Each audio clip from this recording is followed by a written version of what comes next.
Hello, and welcome.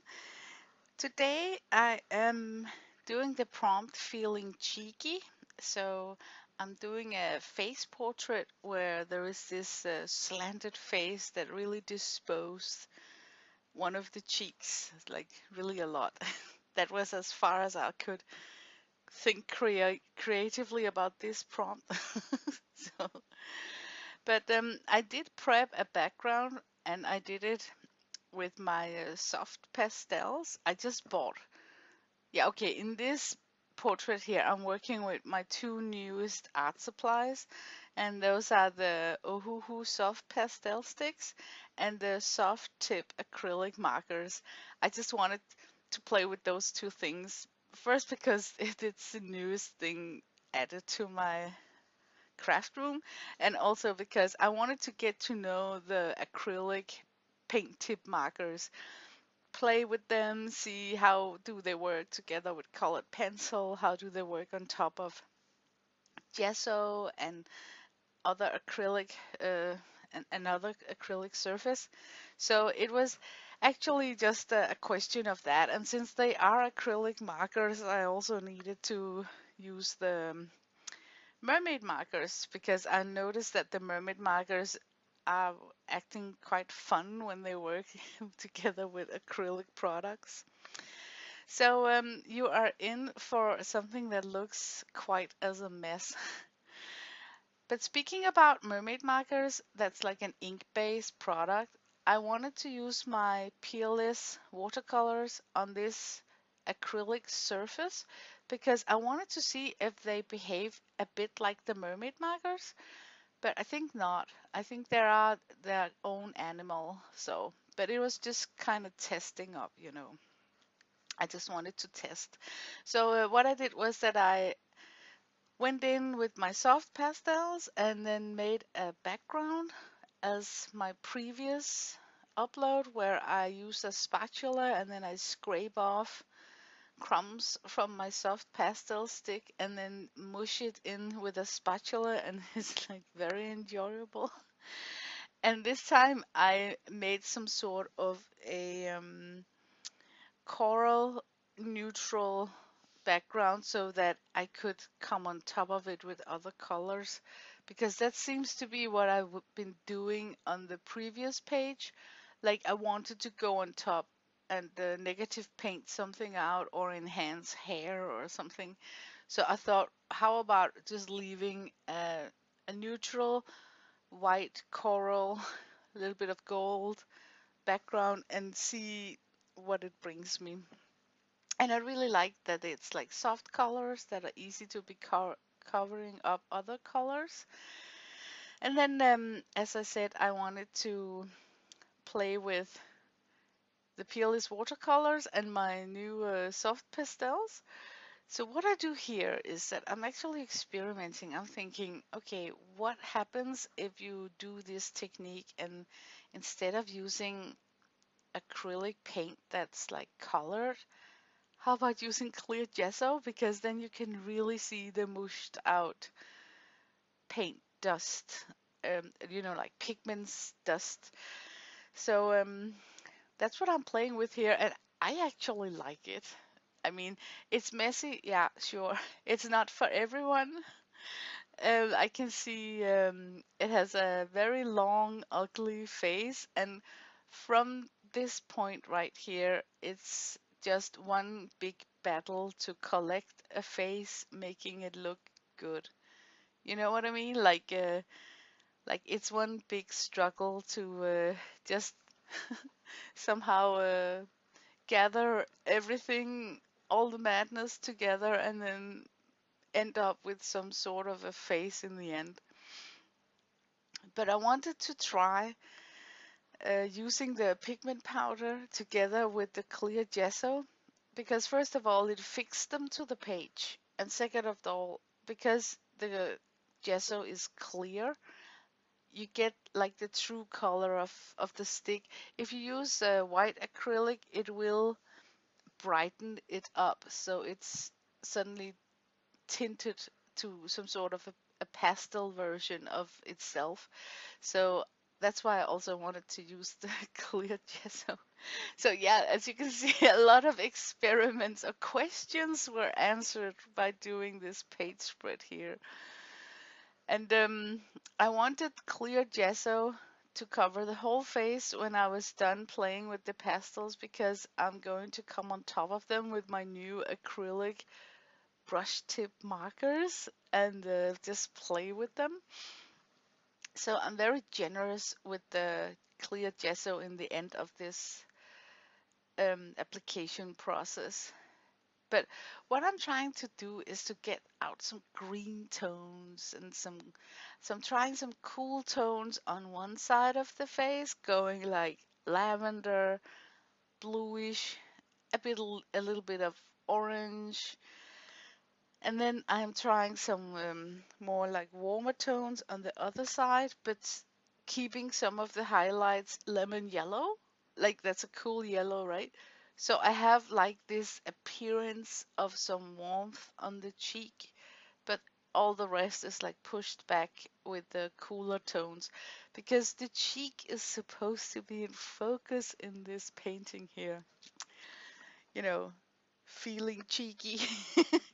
So I had this idea of having this warm one cheek, and I'm putting some orange down now, getting some horrible mud. But yeah, it is what it is. It was looking a little bit scary. I have to confess, this is not for everyone. But yeah, I'm not using a brush. I'm applying it with a spatula because it gives me more impasto painterly structure, texture on the page. And I also put down some collage pieces before I started working on this face area here, because I wanted something that looked like almost like patchwork, like a lot of layers together, not going for a smooth skin tone texture. And now I'm pushing back some of the colors with white, because I need some very white areas to make my acrylic markers pop. So I get some uh, some areas that are like bright enough, because most of the markers that I have are like very bright, happy colors. And I'm super glad for that. That's super positive. Here they are. As you can see, most of them are like really happy colors. So that's why I was thinking that they might enjoy being applied to a somewhat not so dark surface. And it is just such fun. I had no plans, I just wanted to try as many colors as possible. And I realized while I was working on this that I replaced some of the white highlights with a silver.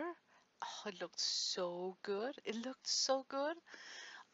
Also the round pupil in the eye was, of course, black, but the area around the pupil, I gave it a silver highlight. Oh man, it looks really good.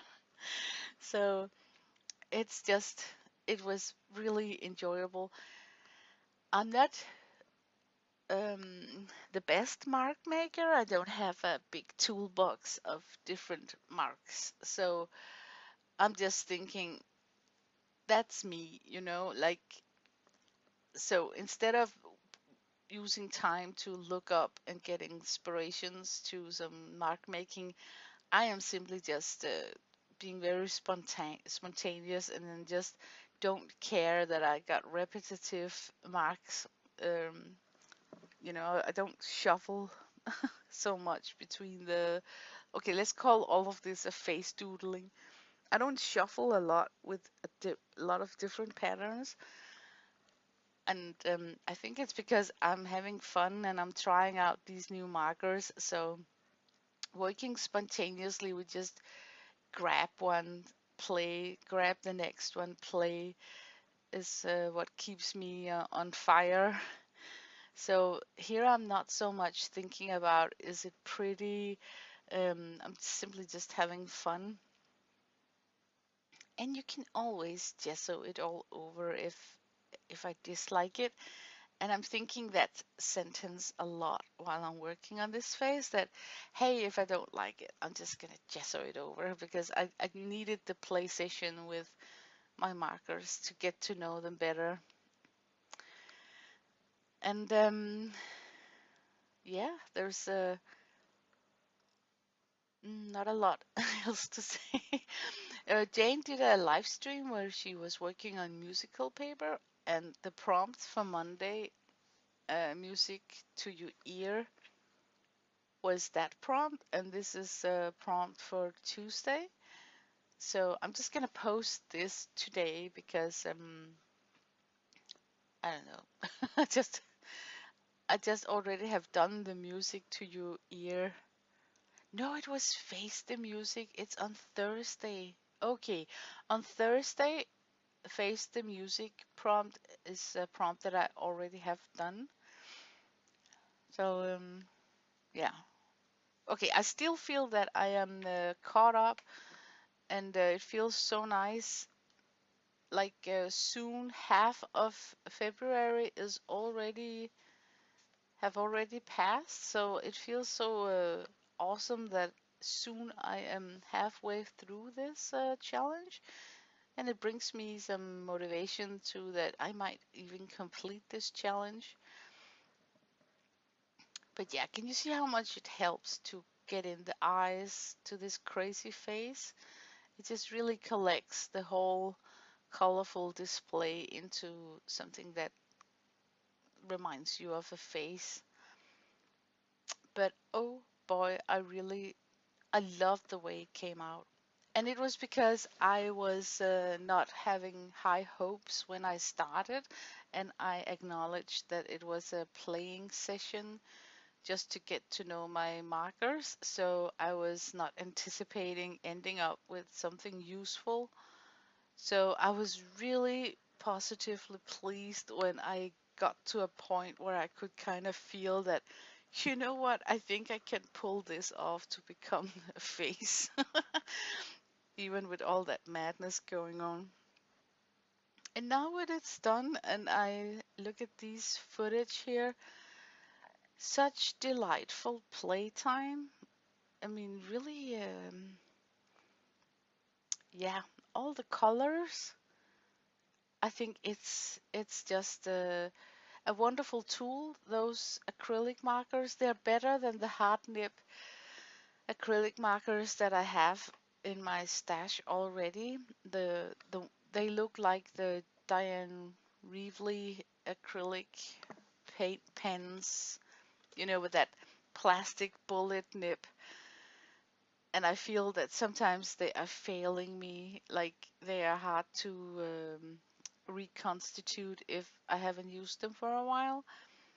But these soft tip acrylic marker paint pens are just ready to go, and you don't have to shake them. There is no ball inside the barrel. They're just, you take off the cap and then they're just ready to go. They're not so opaque as you would hope for, but I think it's okay. I mean, I didn't feel bothered about it. So yeah. Here I'm working with mermaid markers, doing some abstract decoration on what I think should be her hair, but I choose not to do so much about the hair because I'm not sure what I'm else gonna do on this page. So depending on what else is going to be painted on the left side of this page spread, I can alter the hair to be more flowy, wavery, fill more, I don't know, add a Princess Leia bum in one of the side of her heads. But now I'm just playing it safe because it can you can just keep adding to these kind of page spreads here. I won't call them abstract, but they're like, you know, it's just so easy to come revisit a drawing like this and add more if you want to. That's really a likable feature. So here I'm trying to put on a dark color to make her head stand out more, like pop more. But yeah, I like that green cheeky cheek. So I think it's a good enrollment for the prompt feeling cheeky. But thank you for watching along. I hope that you are gonna have a super nice day. And this is the finished drawing. I love it a ton. I especially like that cool lavender eye next to this green eye. It just looks super nice. Yeah. And look, golden paint pens. Oh my God, don't you just love it? But okay, have a nice one out there. Bye bye from me.